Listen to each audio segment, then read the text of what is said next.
días. Pues la actividad a presentar hoy es el gran seminario y pues el tema seleccionado para la presentación es el tema de hepatitis autoinmune. Mi nombre es Kevin Navarro, residente de segundo año de la Universidad de Antioquia. Y pues antes de iniciar la presentación, agradecer a mis asesores, el doctor Juan Ignacio Marín Zuluaga, internista patólogo del Hospital Pablo Tobón, y el doctor Fabián Jaimes Barragán, internista intensivista, epidemiólogo clínico de pues, la Universidad de Antioquia, docente de la Universidad de Antioquia.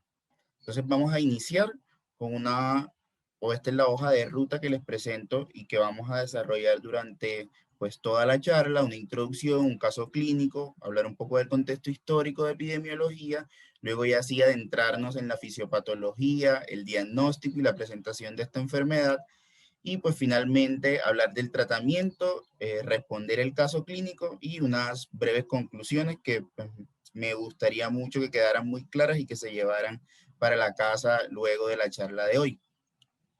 Entonces, la hepatitis autoinmune es una enfermedad inflamatoria crónica que predomina en mujeres y que puede ocurrir en todas las edades y pues en todas las etnias. Se caracteriza por niveles elevados de aminotransferasas, por presencia de autoanticuerpos que no van a ser específicos de la enfermedad y niveles elevados de gamma globulina, predominantemente inmunoglobulina G, asociada a una hepatitis de interfase característica en la biopsia hepática. Entonces, nuestro caso clínico es de una mujer de 48 años, casada, con 2 hijos, residente en Medellín, con antecedentes de hipotiroidismo. La señora consulta por un cuadro de 2 meses de evolución de fatiga, dolor epigástrico y artralgias, y 8 días antes de consultar nota coloración amarilla de escleras y coluria. Al examen físico, pues solamente encontramos escleras con ictericias y un leve dolor a la palpación en hipocondrio derecho. Realizamos una bioquímica hepática inicial y estos son los resultados que nos arroja. Una AST y una ALT por encima de más de 10 veces el límite superior de normalidad, una bilirrubina total elevada a expensas de la bilirrubina directa y también elevación de marcadores de colestasis como lo son la fosfatasa alcalina y la gamma glutaril transpeptidasa. Los tiempos de coagulación pues sí estaban conservados, pues si bien levemente elevados, no había pues un compromiso importante del INR. Con estos resultados, pues concluimos una hepatitis aguda colestásica de etiología a aclarar y pues vamos a solicitar estudios de extensión que próximamente vamos a pues evaluar. Entonces, empezando con el contexto histórico, desde 1951 se viene hablando de hepatitis crónica activa, un término introducido por el doctor Waldenström, el médico sueco muy famoso, que pues encontró una asociación entre mujeres jóvenes con hipergamaglobulinemia y pues con presencia o con hepatitis crónica y con buena respuesta al tratamiento con esteroides. Hacia 1956, por la asociación o la presencia de ANAS en estos pacientes, pues se acuñó el término de hepatitis lupoide y hasta 1965 se empezó a hablar de hepatitis autoinmune, aunque si bien pues no fue un término que inicialmente fue aceptado de manera universal. Hacia 1969 ya se empezaron los ensayos clínicos con prednisolona, que si bien previamente conocíamos pues el buen efecto que tenían los esteroides, hasta este año fue que se empezaron los ensayos clínicos controlados y hasta 1993 pues fue que como tal se establecieron criterios diagnósticos para la enfermedad que posteriormente fueron modificados en 1999 y simplificados en el 2008, que pues son los criterios con los que contamos en la actualidad para hacer el diagnóstico de la enfermedad. Entonces, epidemiológicamente es una enfermedad que está presente en todas las edades y en ambos sexos, es una enfermedad global. Los europeos, pues que han sido como los más juiciosos en estudiar la incidencia y prevalencia, encuentran una incidencia entre 1.07 y 1.9 por 100.000 personas y una prevalencia de 16.9 por 100.000 personas. En poblaciones homogéneas, como en Alaska y Nueva Zelanda, encontramos una prevalencia así mucho mayor, que puede llegar hasta el 40%. En cuanto a la distribución por edad, tener en cuenta que hay 2 picos epidemiológicos de la enfermedad, a los 10 y a los 30 años, y luego a los 40 y los 50, y predomina, como dije previamente, en el sexo femenino en una proporción de 4:1 en la hepatitis autoinmune tipo 1 y hasta de 10:1 en la hepatitis autoinmune tipo 2. Ya pues, hablando de ciertas características relacionadas con la geografía, con la localización geográfica, vemos que los afroamericanos, al ser comparados con pacientes del norte de Europa, tenían una mayor incidencia de cirrosis que pacientes brasileños, incluidos en un estudio, pues evidenciaron que presentaban una enfermedad más grave al ser comparados con estadounidenses. En Japón se caracteriza más por un inicio tardío y por respuesta a inmunosupresores menos potentes comparados con los pacientes estadounidenses, y en la etnia africana y árabe eran pacientes con edad más joven, más colestasis y peor respuesta a la inmunosupresión estándar a ser comparados con pacientes de etnia blanca.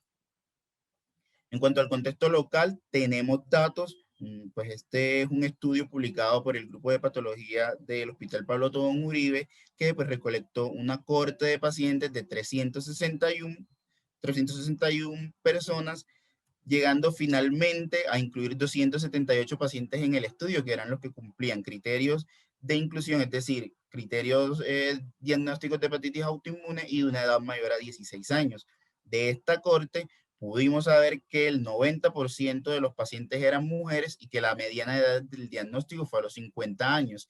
Se logró una remisión bioquímica en el 85% de estos pacientes y cerca de 37.8 pacientes se presentaron con cirrosis al diagnóstico. Quisiera resaltar esta parte y que la tengamos muy en cuenta para identificarlo dentro de las presentaciones pues, de esta enfermedad, que puede ser muy variable. Estos pacientes con cirrosis pues, se caracterizaron más por ser hombres, por presentar un síndrome de superposición hepatitis autoinmune con angitis esclerosante primaria, por tener una menor respuesta bioquímica y pues por tener una menor respuesta al tratamiento.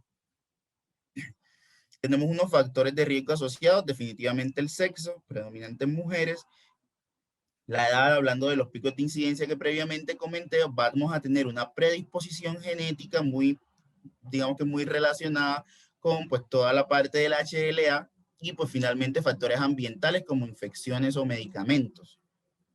Entonces, esta predisposición genética se ha estudiado, se ha evidenciado que ciertos alelos pues dentro de la región HLA del cromosoma 6, como lo son el DRB1, 13, 03 y 07, se han asociado más con hepatitis autoinmune en pacientes de América del Sur. Otros alelos pues se han relacionado con pacientes en estudios asiáticos, y el DRB 1302 y 0301 como factor protector. También genes pues, no HLA, como la proteína 3 inducida por el factor de necrosis tumoral y la proteína 4 asociada a linfocitos T citotóxicos, se ha encontrado asociada a la presencia de la enfermedad. En cuanto a la fisiopatología, podemos encontrar tres componentes importantes de la misma, lo que son el mimetismo molecular, la presentación de autoantígenos y la pérdida de tolerancia. En cuanto al mimetismo molecular, pues no es más que la respuesta inmune que se organiza, que se monta frente a agentes externos como patógenos o medicamentos, y que posteriormente se va a convertir en una respuesta inmune que va a atacar proteínas propias. Y esto es característico de la enfermedad y se ha estudiado con varios patógenos y con algunos medicamentos. La presentación de autoantígenos, pues luego en el hígado podemos encontrar tanto células dendríticas como células de Kupffer y las células del sistema retículo endotelial, que pueden actuar como células presentadoras de antígenos y pues estimulando receptores T en la célula TH0. Esta célula, dependiendo del medio ambiente en que nos encontremos, va a dirigir su respuesta hacia TH1 o TH2 según la interleuquina predominante. Y estas dos respuestas van a llevar TH1 a estímulo para células T citotóxicas y para macrófagos que van pues, a causar daño a nivel del parénquima hepático, o TH2 hacia el estímulo de las células B, que posteriormente se convertirán en células plasmáticas y la van, pues digamos que a prolongar o a perpetuar esta producción de anticuerpos que también van a producir daños a nivel hepático. Y en cuanto a la pérdida de tolerancia, vemos que es un mecanismo que se ha encontrado muy relacionado con esta enfermedad. Pues se ha visto que los pacientes con hepatitis autoinmune tienen una disminución de estas células T reguladoras, que son las que pues están encargadas de disminuir como tal o de regular toda esa respuesta inmune. Entonces, como comentaba previamente, varios patógenos han sido encontrados asociados con este mimetismo molecular que caracteriza la fisiopatología de la hepatitis autoinmune entre estos virus hepatotropos con predominio del virus A, virus C y virus E, otros virus, pues no hepatotropos, pero que afectan el hígado, como el virus de Epstein-Barr y el herpes virus simplex y el sarampión. Y entre los medicamentos, aquí en la tabla podemos observar todos los autores que han publicado la relación de pues, drogas que estimulan o que inducen una hepatitis autoinmune, como lo son la nitrofurantoína, diclofenaco, las estatinas, y pues los años de publicación. La enfermedad la podemos clasificar en dos tipos, va a predominar, digamos que, o lo que los va a caracterizar va a ser el perfil autoinmune, la hepatitis autoinmune tipo A, que va a ser la más frecuente, en casi un 90%, se caracteriza por presencia de anticuerpos antinucleares, antimúsculo liso y pues anticuerpos contra el antígeno soluble hepático, y pues puede presentarse a cualquier edad, va a tener una clínica y una histopatología que pueden ser variables, que pueden ser muy leves o muy graves, y pues raramente van a presentar falla al tratamiento, a diferencia de la hepatitis autoinmune tipo 2, que es mucho menos frecuente, que el perfil autoinmune va a ser presencia de anti-LKM1 y pues anticuerpo anticitosol hepático, mucho más raro el anti-LKM3. La presentación va a ser más común en niños y adultos jóvenes, va a tener una clínica y una histopatología que por lo general va a ser más aguda y avanzada, y usualmente son pacientes que no responden al tratamiento. Como comenté previamente, la presentación clínica es muy variable y pues muchos pacientes no van a presentar signos ni síntomas de la enfermedad o de enfermedad hepatobiliar. Puede ir desde enfermedad subclínica hasta una insuficiencia hepática aguda, y pues los pacientes se pueden presentar también en etapa hepática, en enfermedad hepática en etapa terminal, presentándose como tal ya con las complicaciones por ascitis, por sangrado variceal, etcétera. Y pues ya en cuanto a los síntomas van a ser muy inespecíficos, si bien predomina mucho la fatiga, pero podemos encontrar anorexia, dolor abdominal, poliartralgia, prurito, erupciones maculopapulares, y el examen físico usualmente no vamos a encontrar como algo muy característico.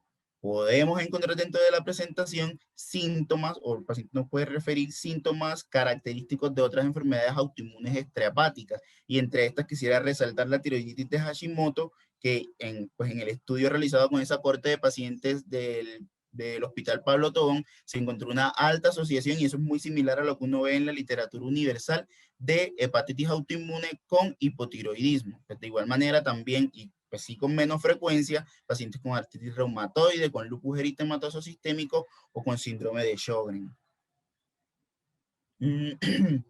Pues ya en cuanto al diagnóstico, vamos a ver que será un constructo, y ahora lo veremos en los criterios, de características bioquímicas, clínicas, pues un perfil autoinmune que, si bien no es específico, nos va a ayudar mucho, y pues sí, muy importante, los resultados de la biopsia, una biopsia característica de hepatitis autoinmune.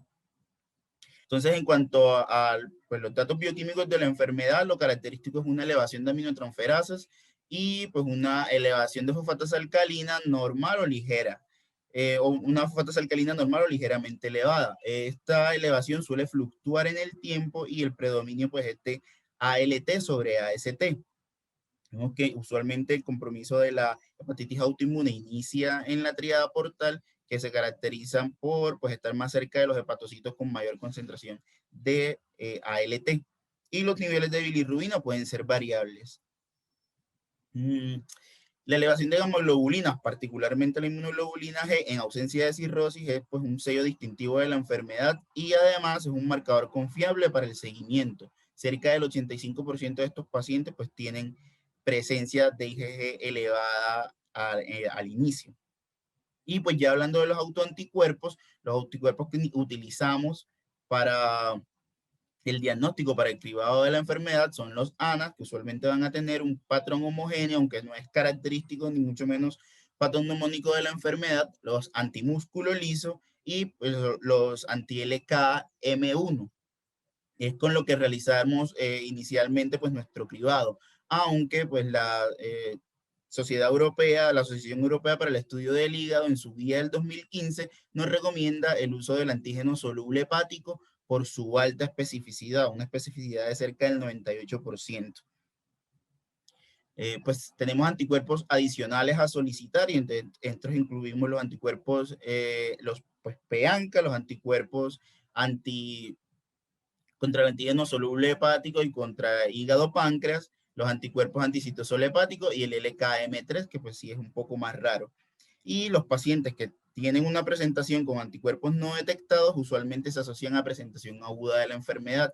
Estos pacientes, pues, vamos a descubrir durante la charla que pues muchas veces vamos a necesitar una prueba diagnóstica y terapéutica y durante la evolución es que haremos el diagnóstico de hepatitis autoinmune. Vemos que en el transcurso de, pues, de todo este tiempo pueden expresar posteriormente los antígenos, los anticuerpos, perdón. Y pues tener claro que los anticuerpos aislados, que cada uno de estos anticuerpos aislados no hace diagnóstico de hepatitis autoinmune. Esta recomendación o este enunciado queda claro con este estudio, 265 pacientes adultos con criterios para hepatitis autoinmune, evaluados para estos 4 anticuerpos, pues eran pacientes con cambios histológicos compatibles con hepatitis autoinmune en la biopsia hepática. Se compararon con 342 pacientes con enfermedad hepática crónica, no hepatitis autoinmune. De esto podemos observar la frecuencia de aparición de los anticuerpos en la hepatitis autoinmune, cerca del 80% en pues, los ANAS, los antimúsculo lisos 63%, y ya pues mucho menos frecuente el LKM1 y los anticuerpos antimicrosomales. Vemos que estos anticuerpos antimicrosomales sí son muy específicos para otra entidad que sería la colangitis biliar primaria. Entonces acá vemos también la frecuencia de presentación de la combinación de estos anticuerpos, donde vemos que pues, es mucho más frecuente la presentación de ANAS y antimúsculo liso. Y pues ya evaluando el rendimiento de los anticuerpos, podemos observar cómo los ANAS solo en sensibilidad aislados tienen un 32%, pues ya sí mucho menor rendimiento los anticuerpos, pues mucha menor sensibilidad los antimúsculo liso y los anti-LKM1. Pero evaluando la combinación de ANAS y antimúsculo liso, vemos que si bien no tienen una buena sensibilidad, sí mejora muchísimo la especificidad y el valor predictivo positivo para el diagnóstico de hepatitis autoinmune. Entonces, la histopatología juega un papel muy, muy importante en el diagnóstico de la hepatitis autoinmune y prácticamente no podemos hablar de una confirmación de hepatitis autoinmune si no tenemos biopsia. Nos sirve para excluir enfermedades alternativas que pues, se manejan dentro del diagnóstico diferencial, nos estadifica la fibrosis y pues tener en cuenta que en pacientes que se presentan con falla hepática aguda, una coagulopatía grave, que es necesaria la biopsia, se debe realizar o de alguna manera segura realizarla a través de una biopsia transyugular. Entonces lo que vamos a encontrar que es característico, que si bien es muy característico, no es único en la hepatitis autoinmune, es la hepatitis de interfase. Vamos a encontrar pues que esa interfase entre lo que es el espacio portal, la triada portal y pues el parénquima adyacente va a estar infiltrado pues va a tener un infiltrado linfoplasmocítico con formación de rosetas hepatocelulares que nos hablan de regeneración de los hepatocitos y en peripolesis, que pues es la inclusión de células, principalmente linfocitos, dentro del citoplasma de otras células, en este caso los hepatocitos. Y pues vamos a encontrar necrosis de característica pignótica. Podemos encontrar también lesión de la vía biliar y reacción ductular, que van a ser frecuentes en estos pacientes antes del inicio del tratamiento inmunosupresor. Entonces, aquí podemos observar en la imagen, pues, característica la hepatitis de interfase, que va a ser pues la extensión del infiltrado linfoplasmocítico. Aquí podemos ver una extensión y el predominio de las células que van a ser células plasmáticas, la formación de rosetas hepáticas y la emperipolesis. Aquí hacemos un poquito de acto de fe. Y esto pues va a ser lo característico de la enfermedad. Entonces ya habiendo pues ya teniendo todo, habiendo reunido todas estas características, vamos a los criterios que inicialmente pues fueron, o que es por su complejidad, eran criterios muy complejos y pues de alguna manera no delimitaban bien ciertas patologías de la hepatitis autoinmune. Se decidió hacer unos criterios simplificados y evaluar su rendimiento. Entonces, en el 2008 se publicó un estudio que se hizo con 250 pacientes con hepatitis autoinmune controlados con 193 pacientes. El valor diagnóstico se evaluó mediante área bajo la curva ROC y la puntuación se validó en 109 pacientes adicionales con hepatitis autoinmune. Entonces, los resultados fueron de 0.946 cuando se hizo pues la primera evaluación del rendimiento del score y en la validación de 0.91. Esto nos arroja una sensibilidad de 88% y una especificidad de 97% cuando hay más de 6 puntos y una sensibilidad de 81% y especificidad de 99% cuando tenemos 7 puntos. Entonces aquí podemos ver el score, vemos que se caracteriza por la presencia pues, de la parte del perfil autoinmune, con la presencia de ANAS, antimúsculo liso, anti-LK-M y anticuerpo soluble hepático contra el antígeno soluble hepático, la presencia o los niveles de IgG, las características histológicas en la biopsia y la ausencia de hepatitis viral. Y pues lo que comentaba previamente, más de 6 hace probable el diagnóstico, más de 7 definitivo. Vamos a tener formas variantes de presentación y entre esas quisiera resaltar la superposición con colangitis biliar primaria y con pues la hepatitis autoinmune asociada pues a injuria hepática inducida por medicamentos o por drogas. Y pues esto lo encontramos dentro del diagnóstico diferencial de la enfermedad, pues enfermedades autoinmunes y pues ya hepatitis virales crónicas y pues digamos que casi que cualquier proceso que cause una elevación de aminotransferasa va a entrar dentro del diagnóstico diferencial. Entonces, hablando de la presentación asociada con la angitis biliar primaria, vemos que tiene una prevalencia entre 8 y 10% en adultos con hepatitis autoinmune, que tiene como diagnóstico los criterios de París, que pues los vamos a realizar evaluando al menos 2 de los 3 criterios claves aceptados para cada enfermedad, como lo más aceptado que tenemos para el diagnóstico, si bien es un poco complejo y pues pensarlo cuando tenemos un paciente con diagnóstico de colangitis biliar primaria que está respondiendo mal al ácido ursodesoxicólico. Esta patología pues se caracteriza por una disociación temporal, puede que aparezca una enfermedad primero que otra, entonces pues es importante tener eso dentro pues, de nuestro enfoque del paciente. En esa corte de pacientes pues, de hepatitis autoinmune del Hospital Pablo Tobón también se evaluó este síndrome de superposición. Se realizó y pues como importantes o características distintivas entre el síndrome de superposición con colangitis biliar primaria y pacientes con hepatitis autoinmune aislada, vemos que pues la presencia de AMA y el grado histológico de fibrosis fue digamos que de lo que más se caracterizó por hacia el síndrome de superposición. En cuanto a la hepatitis autoinmune, pues sí tuvo una mayor respuesta al manejo inmunosupresor y pues ya en los pacientes con el síndrome de superposición la progresión a cirrosis era mayor.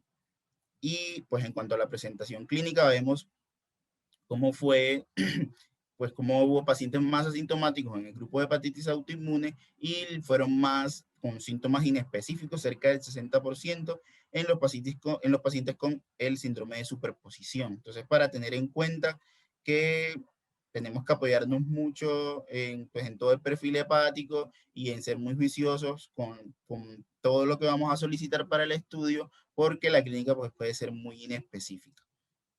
Ya en cuanto a la hepatitis autoinmune asociada a DILI o a insuria hepática asociada a medicamentos, vemos que podemos tener 3 presentaciones. Una hepatitis autoinmune con DILI, que va a ser la reactivación de una hepatitis autoinmune conocida al introducir un nuevo fármaco, una hepatitis autoinmune inducida por fármacos en pacientes que ya tienen una predisposición a la hepatitis autoinmune y esta es desenmascarada o inducida por el DILI.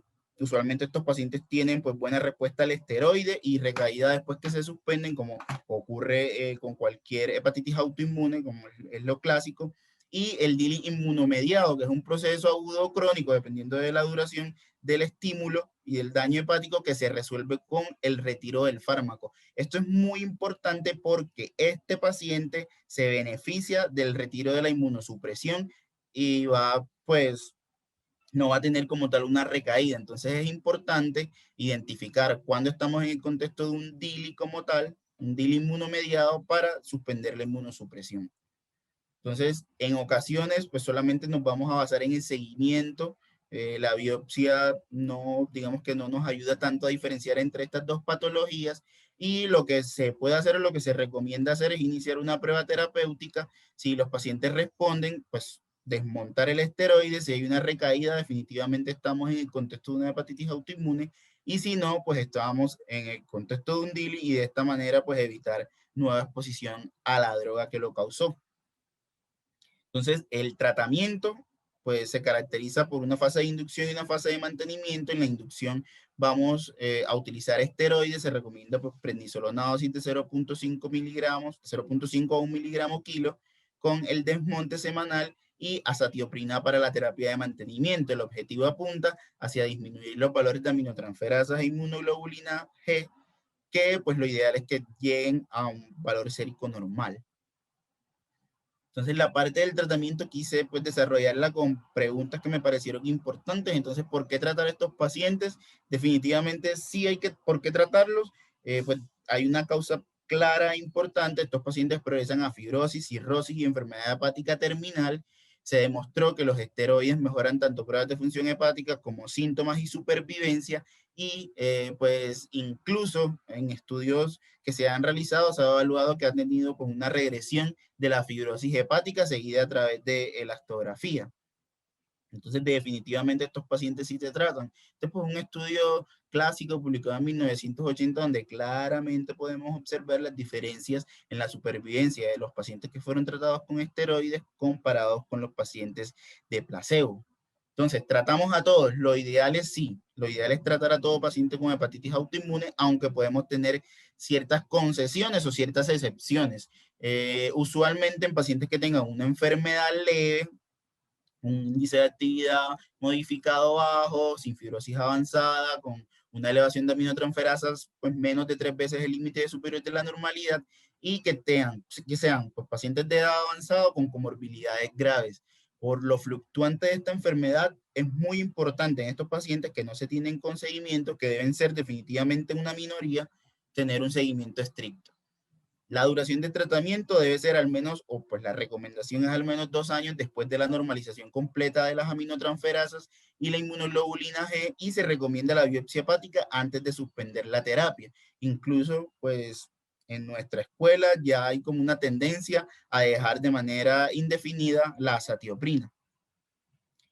Y pues si la biopsia nos arroja un resultado, un índice de actividad de hepatitis mayor a 3, lo ideal es no suspender el medicamento. Entonces, ¿por qué lo importante de no suspender el medicamento o de que demore tanto el paciente con la inmunosupresión?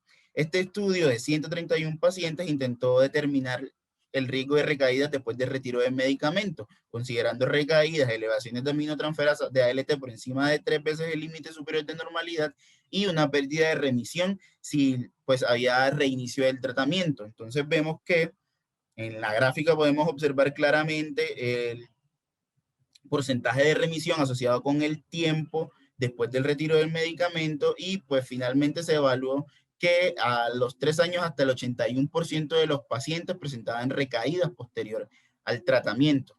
Entonces, este es un cuadro, un cuadro publicado por la guía europea, que nos recomienda cómo hacer el tratamiento, una dosis inicial de prednisolona, y pues luego se introduce la azatioprina, aunque pues en nuestra escuela se suele iniciar los medicamentos al tiempo, dependiendo también de la gravedad del paciente. La budesonida se ha tratado, pues incluso hay guías que la recomiendan en el tratamiento de la hepatitis autoinmune. Basan su recomendación principalmente en este estudio, donde se observó definitivamente una diferencia significativa al ser comparado con prednisolona. Sin embargo, pues tiene como limitante que estos pacientes no presentaron la respuesta usual a la prednisolona, que generalmente es muy buena. Entonces, además está contraindicada en cirrosis, hay una dificultad con el ajuste de la dosis y algunos pacientes hablan de que los pacientes con budesonida tienen un síndrome de Cushing más grave. Entonces, pues igual el fármaco más comúnmente usado es la prednisolona. Para el mantenimiento, pues la satioprina es el medicamento de elección, la introducimos 2 a 4 semanas después del esteroide, la iniciamos a dosis de 50 miligramos y cerca del 70 al 80% de los pacientes van a lograr una normalización de las aminotransferasas. La respuesta satisfactoria del tratamiento la concluimos con una remisión histológica y bioquímica, un índice de actividad hepática menor a 4, y pues esta remisión bioquímica no va a ser más que la normalización de aminotransferasas e IgG de manera repetida. También, y hay estudios que han evaluado el uso de la elastografía con FibroScan para evaluar también la progresión de la fibrosis, que ha tenido una correlación o una correlación importante con la remisión bioquímica. Entonces, ¿qué problemas podemos encontrar? Los problemas ya conocidos de los esteroides a largo plazo, diabetes, osteoporosis, hipertensión, y sí, muy importante con la satioprina, la citopenia, por lo que debemos seguir o evaluar a estos pacientes con hemogramas de control y pues el riesgo de cáncer de piel no melanoma, para el cual los pacientes pues se recomienda una revisión con el dermatólogo anual y pues protección contra los rayos UV. En cuanto a los tratamientos alternativos, pues no hay un consenso sobre una mejor opción de segunda línea, pero el fármaco más estudiado que tenemos es el micofenolato mofetilo. Tiene un perfil de seguridad favorable, aunque pues hay que tener en cuenta los efectos teratogénicos. Este metaanálisis pues recogió 2 estudios con 397 pacientes en total, evaluando la tasa de respuesta del micofenolato mofetilo en esta dosis y pues encontró una tasa de respuesta de 0.58, de eventos adversos de 0.14 y una tasa de interrupción del medicamento de 0.08, aunque pues en la práctica clínica se ve que hay, digamos que pacientes que toleran menor en realidad el micofenolato. Y pues sí, importante, los pacientes que requirieron micofenolato por intolerancia a la terapia estándar o la terapia inicial tuvieron una mejor respuesta que aquellos que lo iniciaron por falta de respuesta al tratamiento. También contamos con los inhibidores de calcineurina, una tasa pues, variable de respuesta entre 27 y 94%, puede causar nefrotoxicidad e hipertensión arterial y todavía contamos solamente con estudios retrospectivos, tanto para ciclosporina como para tacrolimus. Podemos encontrar la ciclofosfamida teniendo en cuenta pues, el riesgo de toxicidad, el anti-TNF con el riesgo de complicaciones infecciosas y el rituximab que tiene una respuesta variable y pocos datos descritos en la literatura. Entonces, este algoritmo diagnóstico es pues lo que les he presentado en la charla. Se inicia la prednisolona para la remisión, mantenimiento con azatioprina y se evalúa la respuesta bioquímica. Si se logra, pues se individualiza el paciente y se inicia el desmonte. Cerca del 20% de pacientes van a presentar intolerancia a los medicamentos, por lo cual pues, pueden necesitar una terapia de segunda línea, que más estudiada ha sido el micofenolato, y los pacientes que no responden, pues se confirma la adherencia, se aumenta la dosis de azatioprina y si no, pues ya se refiere a manejo con un especialista. Ya en estos pacientes finalmente se considerará la necesidad de trasplante. Y pues pacientes con el síndrome de overlap o que se presenten en falla hepática aguda, pues sí necesitan la consulta definitivamente con el hepatólogo, una valoración por el hepatólogo. Entonces, el futuro, hasta ahora estos son los estudios que se están realizando, pues teniendo como objetivo, como target, pues factor activador de células B, el toll-like receptor, y pues con las células mesenquimales evaluar varias propiedades inmunomoduladoras. Y pues ya dando respuesta a nuestro caso, pues le solicitamos estudios de extensión, inicialmente descartar hepatotropos, los cuales pues todos fueron negativos. También se descartaron otros virus hepáticos, otros virus como Epstein-Barr citomegalovirus. Los ANAS y los asma fueron negativos y la IgG fue normal. La ecografía de hígado pues tuvo un hígado aumentado de tamaño, el Doppler fue normal, descartando causas vasculares y la ferritina y la ceruloplasmina también estuvieron dentro de la normalidad. Este paciente pues definitivamente se lleva una biopsia hepática y en la biopsia podemos ver todo este infiltrado linfoplasmocítico característico de la enfermedad, pues toda esta hepatitis de interfase. Aquí vemos pues un mayor aumento el infiltrado y pues se consideró una hepatitis crónica activa sugestiva de hepatitis autoinmune con una fibrosis F3. Pues hasta este momento vemos que este paciente pues no cumplía como tal todos los criterios, no tenía la parte del perfil autoinmune y tampoco la elevación de la inmunoglobulina G, por lo cual se decidió una prueba terapéutica, se inició azatioprina y prednisolona y en el transcurso, en la evolución, en el seguimiento del paciente, se encontró positividad para antígeno soluble hígado y páncreas. De esta manera, pues sí se realiza como tal el diagnóstico por criterios y hacia 2 años de tratamiento, este era el perfil hepático de nuestra paciente, logrando pues como tal una remisión bioquímica. Entonces, como conclusiones, esto es una enfermedad inflamatoria de predominio en mujeres asociado con otros trastornos autoinmunes, predominantemente el hipotiroidismo. La presentación clínica es heterogénea, que va desde la asintomático hasta la falla hepática aguda.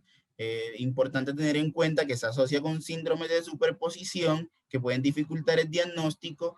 La biopsia hepática confirma el diagnóstico de hepatitis autoinmune, característica de la hepatitis de interfase. El tratamiento, pues los pilares de tratamiento, los esteroides y la azatioprina. La respuesta, evaluarla con aminotransferasas e inmunoglobulina G y pues tener en cuenta que estos pacientes presentan una alta tasa de recaídas posterior al retiro de la inmunosupresión. Muchas gracias por su atención, muchísimas gracias a mis asesores pues por toda la ayuda que me brindaron y pues felicitaciones a mis compañeros Julián y María Isabel por sus cumpleaños. Queda atento a los comentarios. Muy bien, Kevin. Excelente trabajo. Excelente el chisme de los cumpleaños. Mientras usted está atento acá a las preguntas del chat, tenemos el gusto de tener a los profesores Octavio y Juan Ignacio. Muchas gracias por acompañarnos, Juan y Octavio, y yo creo que nos gustaría mucho escuchar sus apuntes con respecto a la presentación de Kevin y sus aportes adicionales. Gracias y bienvenidos. Buenos días para todos. La verdad, coincido con lo que acaba de anotar el doctor Fabián Jaimes, y es que acaba de hacer Kevin una revisión estado del arte de hepatitis autoinmune excelente.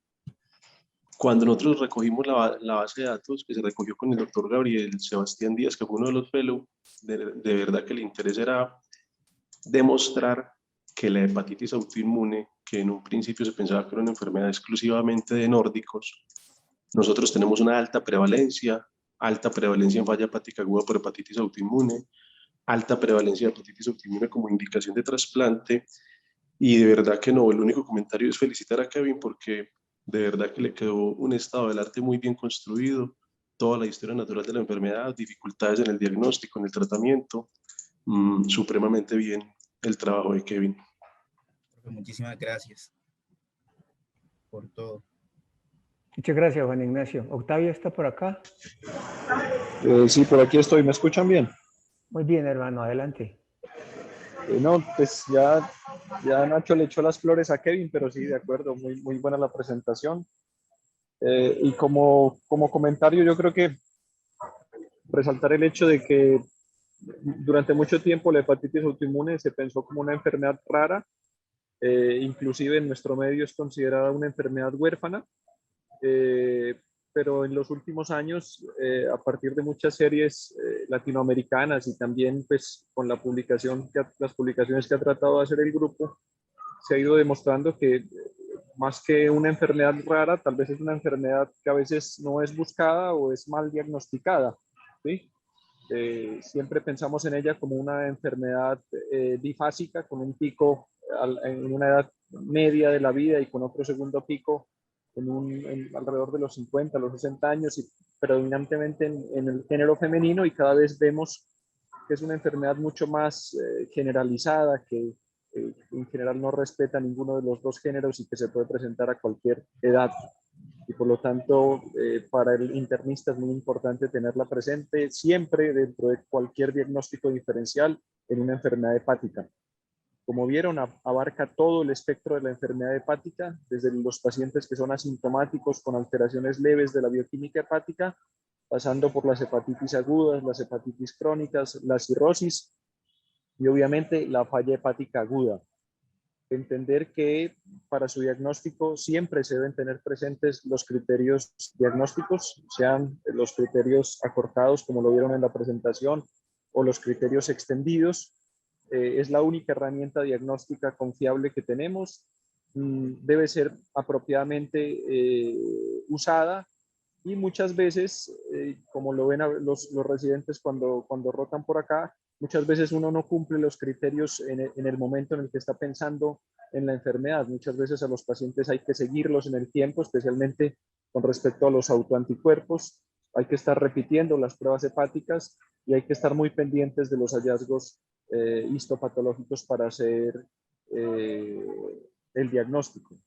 Definitivamente, como latinoamericanos tenemos mucha hepatitis autoinmune y yo diría que especialmente como colombianos en toda la parte del eje cafetero y Antioquia, con seguridad debe haber alguna circunstancia que hace que seamos inmunológicamente más activos y que hay algún grado de pérdida de la tolerancia inmune a nivel hepático, porque es una enfermedad que es muy, muy frecuente en nuestro medio.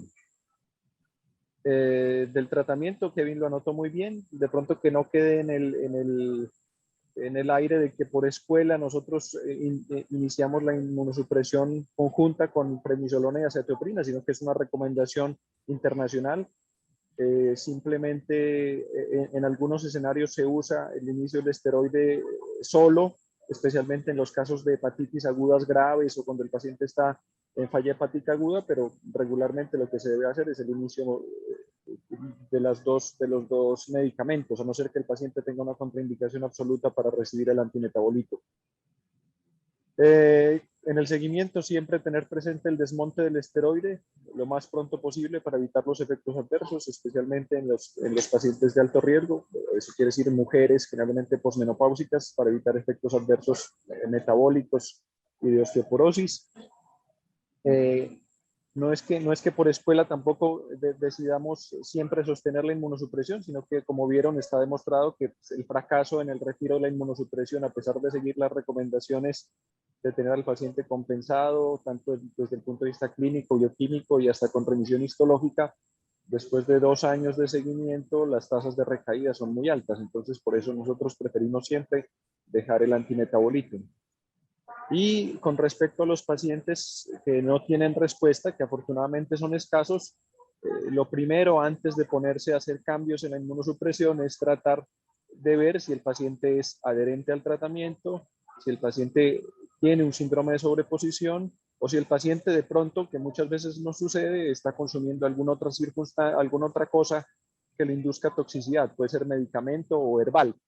Porque lastimosamente cuando empezamos con esquemas alternos de inmunosupresión, la gran mayoría de las veces fracasamos, damos vueltas por todos ellos y al final siempre volvemos a la inmunosupresión inicial. Ese es como el comentario que quería hacer, y muchas gracias a Kevin por tenerme en cuenta e invitarme a la reunión. Profe, muchas gracias a usted por asistir y pues por todo esto que nos acaba de comentar. Vi algunas preguntas en el chat, pues ahí respondí una. Usualmente el anticuerpo contra el antígeno soluble hígado-páncreas, pues sí se hace por fuera, pero así como el LKM. Con eso, pues como tal, no contamos acá en nuestro medio, pero se pueden solicitar. Incluso el diagnóstico de la paciente del caso se hizo a través de ese anticuerpo.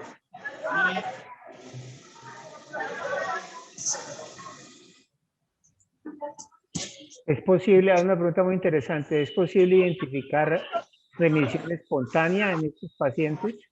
Kevin y compañeros. Profe, usualmente todos los pacientes se tratan. La progresión de la enfermedad, pues digamos que avanza hacia la fibrosis, hacia la cirrosis y hacia la enfermedad hepática en estadio final. Así que la recomendación es a todos estos pacientes tratarlos, pues donde de pronto, como les comentaba dentro de la presentación, los pacientes con edad avanzada o pacientes con muchas comorbilidades y que tengan una enfermedad leve, pues se puede considerar no tratarlos y hacerle un seguimiento estricto. Pero pues usualmente todos los pacientes con hepatitis autoinmune. A ver, hay una una cosa importante que se tenía antes, de la cual se escribía antes, y era que los pacientes se dividían antes del inicio del tratamiento en aquellos que eran severos, moderados o aquellos que eran leves y asintomáticos. Y durante algunos años a los pacientes que eran leves asintomáticos, es decir, que tenían menos de 3 veces el nivel por encima del nivel superior normal de transaminasas y que estaban completamente asintomáticos y que eran diagnosticados de manera incidental, algunos recomendaban no tratarlos y seguirlos. Sin embargo, las cortes históricas de ese grupo de pacientes demostraron que más del 80% de ellos progresaban, a pesar de tener transaminasas relativamente bajas, progresaban en la inflamación y fibrosis histológica y que muchos terminaban cirróticos. Entonces, a partir de esas series, hoy en día la recomendación consiste en tratar a todos los pacientes independiente de la severidad que tengan por la elevación de las transaminasas. A pesar de que las transaminasas pues, son la forma en la que más frecuentemente seguimos los pacientes, también debemos tener presente que, como en todas las enfermedades hepáticas, pues uno puede tener transaminasas bajas o levemente incrementadas y que no tienen una asociación directa con la actividad inflamatoria histopatológica. Pero la remisión espontánea en pacientes que ya tengan la enfermedad diagnosticada, en general uno no espera la remisión espontánea. El paciente que se diagnostica, paciente que se debe tratar como cualquiera de los otros. Yo digo algo, pero interesante con lo que planteaba el doctor Fabián Jaimes, y es que el concepto de remisión espontánea puede sí verse así, porque los pacientes van teniendo flare y muchas veces los pacientes que no se les presta atención y no se diagnostican, bajan las transaminasas, llegan a estar normales espontáneamente, y por eso es que el 40% los diagnosticamos ya cirróticos. Es decir, que por historia natural de la enfermedad, sí hay picos de transaminasas y vuelve y baja, pero esos pacientes, como dice Octavio, se debe prestar atenciones en el momento de la hepatitis, llegar al diagnóstico y tratarlos para evitar que hagan cirrosis. No son realmente remisiones. Yo tengo un par de preguntas. Me llama mucho la atención el papel del género. Es decir, no estoy muy seguro si podríamos realmente decir que el ser mujer es un factor de riesgo para la adquisición de la enfermedad, porque desde el punto de vista genético, no sé si esté estudiado adecuadamente exactamente cuál es el perfil de autoanticuerpos o cuál es el perfil. Recuerden que en genética clásica hablamos durante mucho tiempo de esas enfermedades ligadas al sexo que tenían una particularidad genética específica de las mujeres. Entonces, ¿qué tanto el problema de base de esta condición, más que el hecho de ser mujer, es realmente el perfil de DNA o los marcadores específicos que pudieran encontrarse en el sexo femenino? Y ahí va pegada otra inquietud, y es, si bien la hepatitis autoinmune de tipo 1 es la más frecuente, me llama la atención que la tipo 2 y la tipo 3 parecieran tener un perfil de autoanticuerpos completamente diferente de la 1. Ahí en esas hepatitis 2 y 3, hepatitis autoinmunes 2 y 3, también se mantiene esa misma predominancia de mujeres en la infección. Y para no perder el impulso, la tercera pregunta es, también me parece muy importante el concepto de que, infortunadamente, de acuerdo con el trabajo de ustedes, muy bonito, por cierto, los felicito, que me parece muy importante que hasta una tercera parte de esos pacientes los diagnostiquemos ya cirróticos, lo cual pareciera terrible porque quiere decir que estamos llegando tarde. ¿Y qué particularidades en ese paciente que ya tiene establecida cirrosis con las características particulares de la autoinmunidad, qué particularidades en el tratamiento? Además de que los esteroides veo que deberían, en ese caso, preferirse claramente la prednisona, ¿qué otros cuidados deberíamos tener en esos pacientes, además de pensar de que son muy rápido candidatos a trasplante? Pues, profe, en realidad estaba respondiendo las preguntas del chat y se me escapó la primera pregunta que hizo el profe Fabián. ¿Por qué las mujeres, hermano? ¿Son realmente las mujeres por ser mujeres o las mujeres porque ciertas características genéticas particulares están presentes solo en las mujeres y por eso se presenta más la hepatitis autoinmune en ellas? Pues, profe, lo que revisé, en realidad, pues los hallazgos genéticos que se tienen, pues los relacionan como a grupos poblacionales más que a una diferenciación entre hombres y mujeres. Yo, pues, particularmente no encontré el por qué dentro del componente genético, por qué predominan las mujeres. Si bien uno pues nota cierta tendencia que las enfermedades autoinmunes son más características pues en las mujeres, usualmente hay como una presentación más común en mujeres, no encontré, profe, como tal, algo específico que nos dijera el porqué de esa presentación tan característica. No sé si los profes tienen otra visión u otra respuesta. Yo sinceramente no sé la respuesta, pero no creo obviamente que haya una diferencia en los factores de riesgo genético, especialmente en lo que se refiere a HLAs entre mujeres y hombres, pues que no considero que esa es la diferencia. No sé si en el grupo están algunos de los reumatólogos, porque creo que la explicación puede ser similar a igual como se presenta mayor frecuencia de enfermedades autoinmunes, de otro tipo de enfermedades autoinmunes entre mujeres y hombres. De pronto que ellos nos puedan ayudar haciendo como algo más sobre una respuesta general en la fisiopatología de la autoinmunidad que diferencia ambos géneros, pero que haya específicamente una teoría sobre hepatitis autoinmune distintas a las teorías generales que conocemos sobre la parte especialmente hormonal, no la conozco. Y pues, profe, ya en cuanto a la parte de lo tarde que se llegue el diagnóstico, el inconveniente es que es una enfermedad muy fluctuante y con características subclínicas. Entonces, los pacientes pueden estar en un estado de aminotransferasas normales, que su único síntoma sea la fatiga y pues no se hace un estudio como tal completo. Entonces, eso dificulta un poco como tal el diagnóstico. Y pues si bien no hay establecidos como tal unos factores de riesgo que uno pues considera hacer un tamizaje, una tamización a estos pacientes con aminotransferasas, por ejemplo. Y dentro de lo que leí, pues no encontré, profe, como tal una manera de anticiparnos a la enfermedad.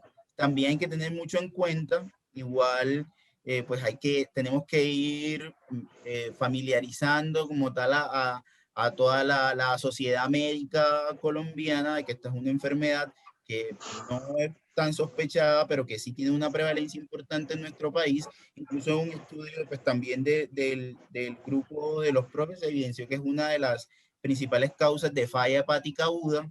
Entonces creo que sí hay que ir sensibilizando para pues no dejar como de lado esas elevaciones de aminotransferasas que no le prestamos tanta atención y más bien como ir hilvanando otras cosas, algunos síntomas y pues como ir tomando decisiones para ver si logramos disminuir esa cantidad de pacientes que ya se presentan con cirrosis para el diagnóstico.